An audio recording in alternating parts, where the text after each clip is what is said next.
Hello friends, आज हम discuss करेंगे मैनेजमेंट अकाउंटिंग। शुरू में हम पढ़ाई किए कि accounting is an art of recording, classifying and summarising financial transactions in a systematic and significant manner. Accounting is both an art and science. और उसका क्या हम पढ़ाई की कि accounting is having different branches. Basically, accounting is segregated into three types: financial accounting, cost accounting, and management accounting. Financial accounting is compulsory in all business organizations. Financial accounting का main motto क्या है कि to record all incomes and expenses and to prepare the financial statement in a proper manner, true and fair way. लेकिन वहां तक हमारा जो accounting का मोटो है पूरा नहीं हो पाया। Then cost accounting and management accounting came into existence. Cost accounting का फंक्शन क्या है? Basically to reduce the cost. आज हम बात करेंगे मैनेजमेंट अकाउंटिंग की।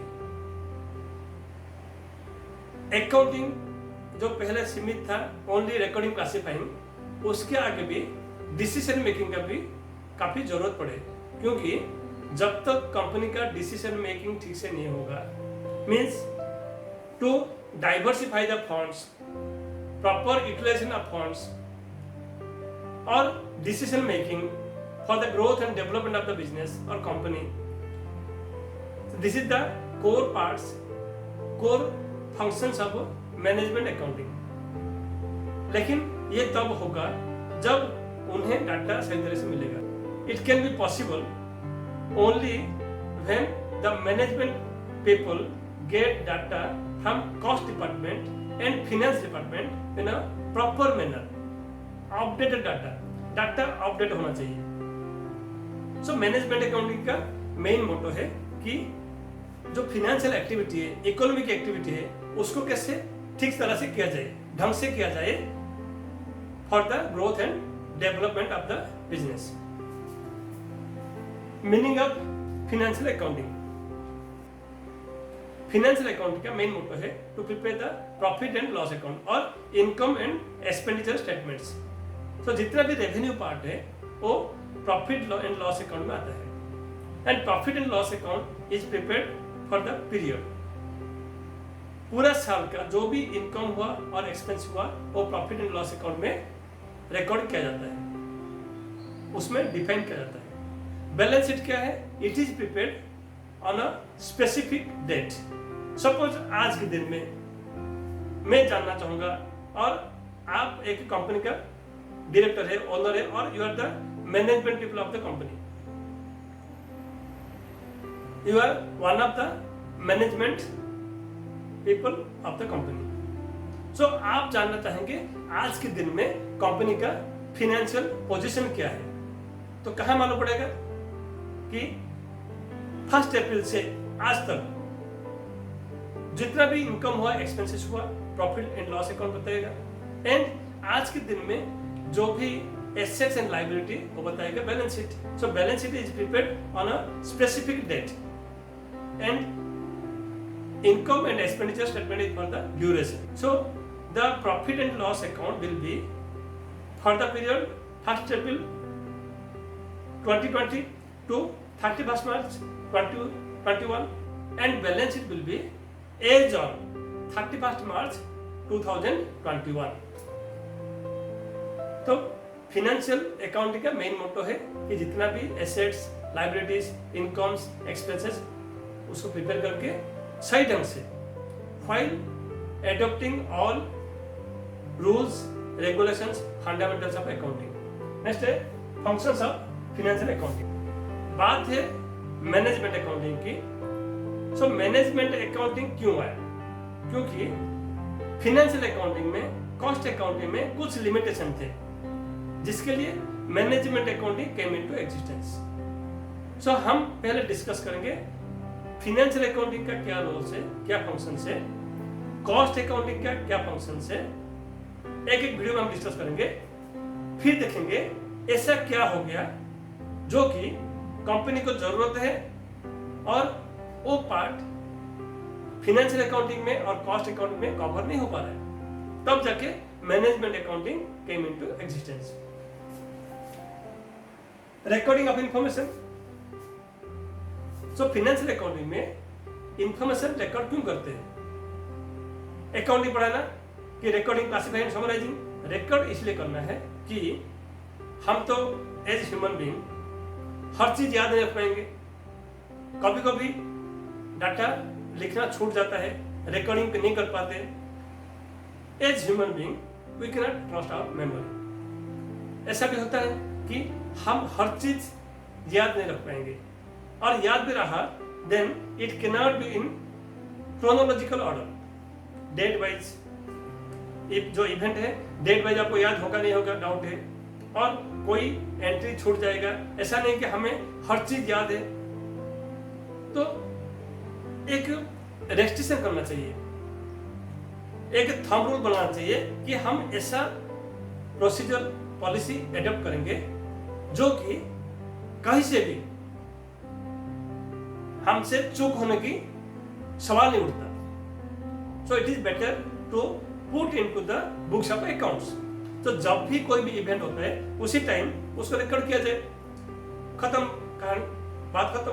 सपोज कोई परचेज हुआ तो आप राइट डाउन, हम क्या करते हैं जर्नल में एंट्री करेंगे, फिर उसको ट्रांसफर करेंगे लेजर में, तो आप just to write down in the journal, तो क्या होगा कि आपका कोई भी एंट्री छूटेगा नहीं। So recording of information is very important to avoid inconsistency of human memory, और टू अवॉइड एनी इरेगुलरिटीज, और टू अवॉइड एनी मिसमैचिंग और ओमिशन ऑफ डाटा और missing of any records. Recording हो गया, किसमें हो गया जर्नल में, फिर this will be transfer to ledger to the individual accounts. So they will be classified. Classification क्या है कि हर चीज का अलग अलग हेड होता है।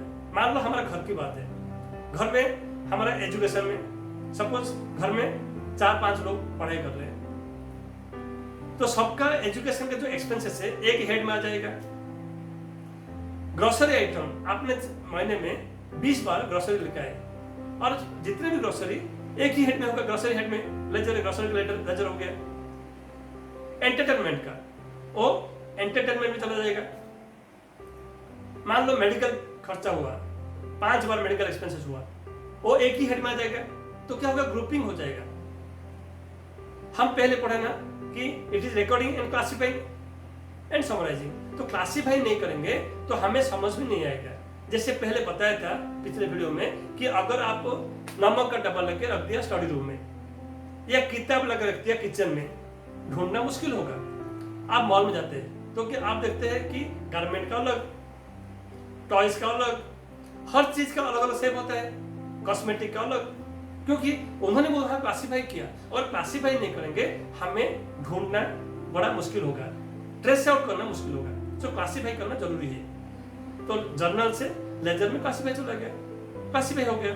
तो जो भी जिसपे रिलेट करता है हम उसी एक्सपेंसेस को, एक इनकम को उसी हेड में बुक करेंगे, तब जाके हमारा जो बैलेंस शीट सही ढंग से, फाइनेंशियल स्टेटमेंट सही ढंग से प्रिपेयर हो पाएगा। देन समराइजिंग, समराइज करना जरूरी है क्योंकि हमारा टोटल कितना खर्चा हुआ। जब तक हम अपना रियल लाइफ को अकाउंट से नहीं जुड़ेंगे हमें समझ में नहीं आएगा, और जब जुड़ना शुरू कर देंगे तो हमें सीखने में मजा आएगा। हम भी सेम चीज घर में करते हैं, और आज हम उसी चीज को एकेडमिक पैटर्न में रिलेट कर रहे हैं। तो समराइज कैसा होगा कि जब आप अलग अलग हेड में इसको बुक किए हैं, तो जो इनकम से, एक्सपेंसेस से, मींस जो भी रेवेन्यू पार्ट है that will go to profit and loss account, and all assets and liabilities will go to balance sheet. So उसमें देखो समराइज होगा, रिकॉर्डिंग हो गया, क्लासिफाइंग हो गया एंड समराइजिंग हो गया। Then dealing with financial transactions means involvement of money is must in accounting. जब अगर पैसों का कारोबार नहीं है वो अकाउंटिंग नहीं है। कंपनी में सपोज 10 लोग काम कर रहे हैं, उसमें से 2 लोग बहुत मेहनती है और उनकी वजह से कंपनी को बहुत प्रॉफिट हुआ, लेकिन उनका जो मेहनत का वैल्यू है आप बुक में नहीं लिख सकते, आप बुक में नहीं लिख सकते क्योंकि it can not be converted into cash. Same में और कोई नुकसान कर दिया उसको भी हम कंपनी में नहीं लिख सकते, या किसकी काम की वजह से कंपनी का नाम रोशन हुआ, कंपनी का रेपुटेशन बढ़ गया, that also can not be taken into the books of accounts. Means पैसों का कन्वर्शन, पैसों का कारोबार, पैसों का इन्वॉल्वमेंट होना बहुत जरूरी है।